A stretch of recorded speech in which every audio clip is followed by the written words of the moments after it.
કોઈ પણ વેપારી ધંધો કરતો હોય ને તો એને બે વસ્તુ પોસિબલ છે, કાં તો પ્રોફિટ થાય કાં તો લોસ થાય.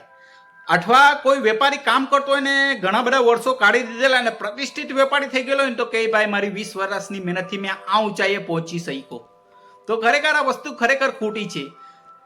ટીમ વર્ક એટલે કે કર્મચારીનો સહયોગ વગર કોઈ પણ વેપારી કોઈ પણ બિઝનેસમેન ઉપર નથી પહોંચી શકતો. અને જ્યારે કંપની પ્રોફિટમાં કન્ટિન્યુ 10 વર્ષ સુધી પ્રોફિટ કરે છે ને તો કર્મચારીને મતલબ એક એવરેજ પગાર મળે છે, સેલેરી ઇન્ક્રીમેન્ટ મળે છે, દિવાળીના ટાઈમે સારી રીતે બોનસ મળી જાય છે.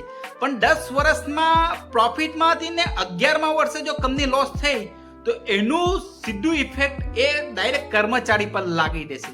કર્મચારીનું સેલેરી ઇન્ક્રીમેન્ટ રોકી દેશે, દિવાળી પર ટાઈમ પર બોનસ નહીં આપશે. પણ તમે એ વસ્તુ વિચાર કરો છો કે તમે કન્ટિન્યુ એ માણસ દિવસ રાત એક કરીને તમારા કંપનીની ઊંચાઈઓ પહોંચાડવા માટે માણસ એના સમયથી માંડીને એના ફેમિલીથી માંડીને ઘણું બધું બલિદાન આપી રહી છે. તો ખાલી એક વર્ષ તમે જ્યારે લોસમાં તમારી કંપની હોય તો એ કર્મચારીને તમે ખુશ નહીં કરી શકો. જ્યારે આ સેલરાઇઝ પર્સન જ્યારે કામ કરે છે ને તો એક એક્સપેક્ટેશન હોય. જ્યારે દર મહિને પગાર થાય ને તો કે મેં આ વસ્તુ લેવા, આ વસ્તુ કરા, આ પગાર આવે એટલે આ વસ્તુ મેં કરીશ, આ પગાર આવે એટલે આ વસ્તુ કરીશ. પણ મોટે ભાગે ફેમિલીના ખર્ચા એટલા બધા હોય, ઘરની જવાબદારી હોય, ઘરનું લોન ભરવાનું હોય, ઘણી બધી એ લોકોને મતલબ કઈ ને કઈ એક્સપેક્ટેશન આવે, મતલબ ખર્ચા આવ્યા જ કરતા હોય, જેના કારણે સેલરાઇઝ પર્સન જે લેવાની ઈચ્છા હોય એ મારી નાખતું હોય.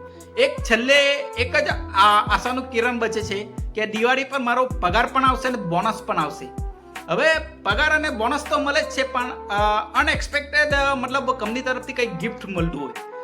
તો મોટે ભાગે આ ગિફ્ટમાં મતલબ અત્યાર સુધી મેં જોયું છે, 2011થી જોતો જ આવેલો છું કે મારી પાસે જે મારા ઘરમાં વસ્તુ અવેલેબલ હશે ને એ જ વસ્તુ સેટ દ્વારા મને ગિફ્ટ મળે છે.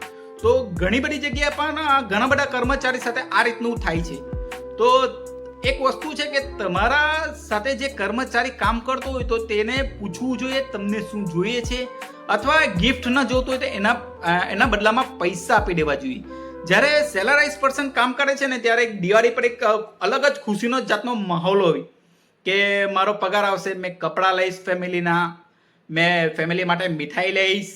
આ રીતના અનએક્સપેક્ટેડ બધા અલગ એના મગજમાં વિચાર ચાલતા હોય. છેલ્લે મારા પૈસા બચશે તે માટે મેં આ વસ્તુ કરીશ. પણ દિવાળી જતી રહી છે, દિવાળીમાં કઈ જાતની પ્રોસેસ નથી થતી. બસ એ જ પછી એના માઇન્ડ સેટ કરી છે કે કંઈ નહીં, આ દિવાળી પર તો ના થયું તો કંઈ નહીં, હવે નેક્સ્ટ દિવાળી પર મેં આ બધું વસ્તુ મારો પ્લાનિંગ પાછો કરીશ.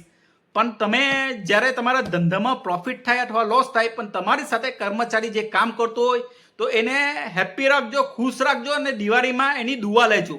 ને વિડીયો ગમ્યો હોય તો લાઈક કરજો અને શેર કરજો.